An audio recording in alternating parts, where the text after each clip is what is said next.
Andrew ChinGetty Images for ABA. Tom Petty and the Heartbreakers performs on stage at Pepsi Live at Rogers Arena on August 17, 2017 in Vancouver. Tom Petty and the Heartbreakers brought their 40th anniversary tour to the Hollywood Bowl Thursday night for the first of 3 nights at the legendary Los Angeles venue. The trio marked the tour's last dates after kicking off in April, and rumors are swirling that this could be the last of any major tour by one of the best rock and roll bands ever. Petty told Rolling Stone last December, "It'd be lying if I didn't say I was thinking this might be the last big one." Regardless of whether the show marked the near end of this particular tour or the end of touring in general, from the first note it was clear that Petty and his competitors are having the time of their lives on stage.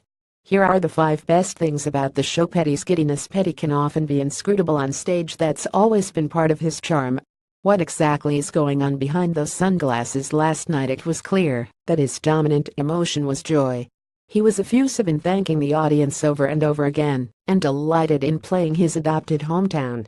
"It's a one-of-a-kind feeling playing where you live," he said. "Don't come around here no more." The 32-year-old smash has always been one of Petty's best. Filled with snarling menace and sinister resignation toward an old lover, the song started as a mid-tempo dark lament before exploding into a full-bodied rock and roll assault, as if someone had thrown a grenade onto the stage following a group singing clap along. It was a tried-and-true method that Petty and the band used a number of times during the night, but no more effectively than on "Don't Come Around Here No More." The band. When Petty accepted Musicare's Person of the Year award in February, he stated, "I realized I may actually be in one of the best 2 or 3 rock and roll bands there is." There was no denying that last night, as his longtime crew at 24 years, drummer Steve Farron is the newbie, astounded again and again with their musical brilliance. Whether it was Farron pounding on "Don't Come Around Here No More," keyboardist Ben Montench on "It's Good to Be King," bassist Ron Blair's steady rhythm, or guitarist Mike Campbell on, well, everything, the band was tight, crisp and on point on every song in a way that few groups can even attempt. In an era where rock feels like it's dying, the Heartbreakers could single-handedly resurrect it. The camaraderie was clear, as Petty would often stand close to Campbell as they engaged in tasteful guitar pyrotechnics or wander over to sing with background vocalists, the Webb sisters. It felt like Petty was surrounded by his favorite humans.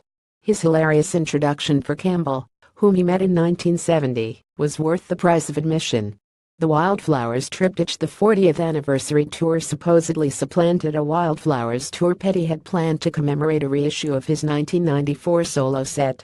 So instead, he revisited that seminal set with a trio of songs played in a row.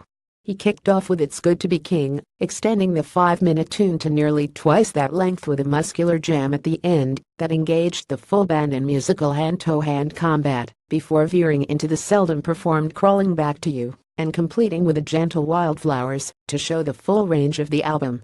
The band performed "You Don't Know How It Feels" and "You Wreck Me" separately during the evening, making it clear that Petty still feels tremendous fondness for the set. The production, a huge backdrop, divided into 3 segments, provided the perfect visual accompaniment, with the center section usually focused on Petty or another band member and the side screens showing other visuals. But the real stars were the 20 rows of cimmecolored orbs that dropped from the ceiling collectively and individually during various songs, changing colors in unison. It was a striking change from the usual overhead lighting setup, and it provided a warm ceiling of color that would occasionally bathe the bowl as the venue's sides would light up to match the lights.